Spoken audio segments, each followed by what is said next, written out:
warung Mamah Dian. Saya mendengar informasi dari orang lain yang saksi. Dia saksi mata, ya. Saksi mata kejadiannya malam itu. Dia sedang nunggu di sini. Ah, ini toilet. Kamera toilet, ya.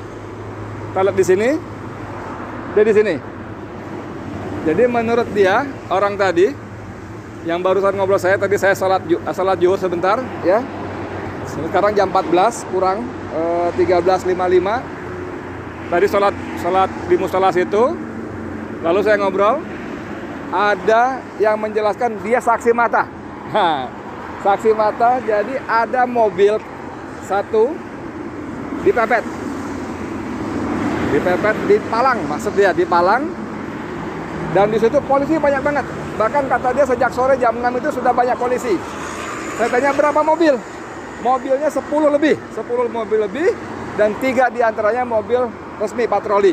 Dan itu memang dari sore katanya udah banyak polisi.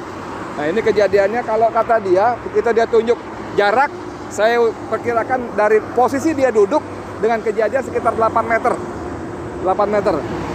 Jadi kalau polisi mengatakan ada baku tembak-menembak, sekali lagi si saksi mata tadi yang tidak ingin ditampilkan nama apalagi wajahnya mengatakan cuma 2 kali, tidak ada tembak-tembakan.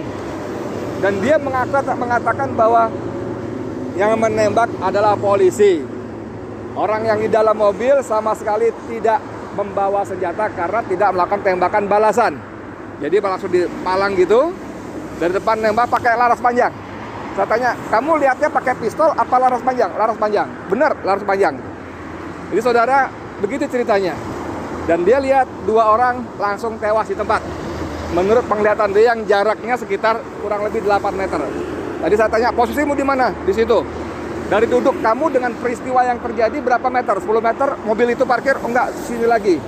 Jadi mobil parkir, dia sebut jarak lebih depan lagi, jadi saya perkirakan sekitar 8 meter. Lalu polisi dia sebut langsung menembak ban kiri depan. Langsung nempel, dor. Ban kiri depan, tujuannya supaya mobil tidak kabur.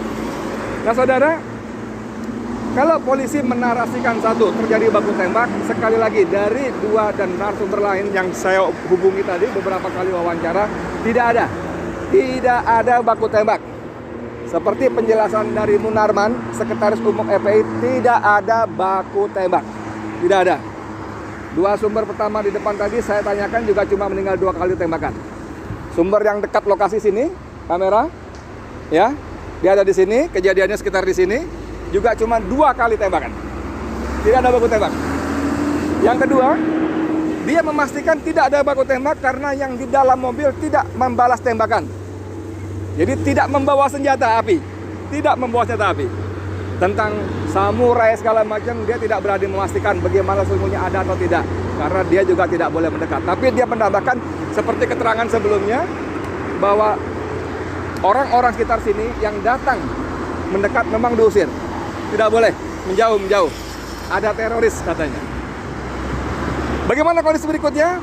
2 orang ditembak. Lalu kira-kira saya ada datang ambulan. Saya tanya berapa jarak ketika terjadi tembak-menembak dengan ambulan, berapa menit? Setengah jam? Dia bilang ya kira-kira setengah jam. Mungkin ada yang telepon lalu ambulan datang. 2 mayat dibawa keluar, digotong, dibawa pergi ambulan. 4 orang lagi masih hidup, 1 terpinjang-pinjang kakinya. Tapi dia juga nggak memastikan apakah kena tembak atau tidak, tapi dikatakan terpinjang-pinjang. Itu dipindahkan dengan mobil lain, dibawa pergi entah kemana. Saudara sekalian, saya Edi Mulyadi dari lokasi kilometer 50 tol Jakarta Cikampek ingin memastikan bagaimana situasi sebenarnya. Apakah benar cerita dari versi polisi yang langsung disampaikan oleh Kapolda Metro Jaya, Fadil Imran, atau versi FPI seperti disampaikan oleh Munarman dan Ketua Umum FPI Kiai Sobri Lubis. Walaupun lebih banyak Munarman yang menyampaikan. Jadi dari beberapa kejadian, beberapa keterangan saya sementara ini menyimpulkan bahwa informasi dari polisi tidak akurat. Saya tidak berani bilang bohong, tapi tidak akurat.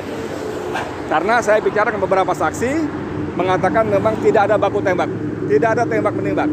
Dan lagi memang walaupun kejadiannya sudah dini hari, ini jalur ini ramai, selalu ada saja mobil yang lewat. Dan seperti banyak kita temukan dalam grup-grup WA di media sosial, tidak ada garis polisi. Tidak ada garis polisi seperti yang diceritakan oleh narasumber saya tadi. Tidak ada garis polisi. Yang ada polisi yang mengusir orang-orang datang. Tidak ada garis polisi, tidak ada apa istilahnya olah TKP dan sebagainya, tidak ada. Tidak ada. Saudara sekalian, apa sesungguhnya terjadi? Sekarang kita baca bagaimana Komnas HAM dan berbagai lembaga-lembaga yang concern dengan hukum dan HAM, hak asasi manusia, sudah mulai bersuara. Ini diduga kuat ada abuse of power, ada penyimpangan kekuasaan, ya.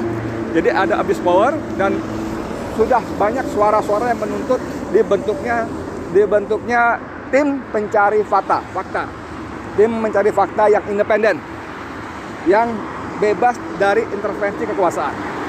Kita bagaimana tunggu berikutnya, mudah-mudahan Allah makin buka lagi. Allah buka lagi bagaimana kekuasaan sudah digunakan untuk hal-hal yang tidak pada tempatnya. Karena kalau dikuntit, harusnya yang menguntit itu tidak ketahuan, harusnya.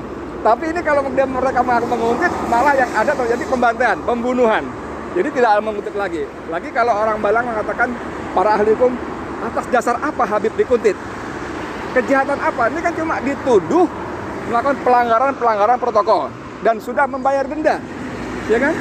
Jadi tidak ada pasal-pasal, tidak ada alasan logik yang membenarkan penguntitan terhadap Habib. Tidak boleh, tidak ada.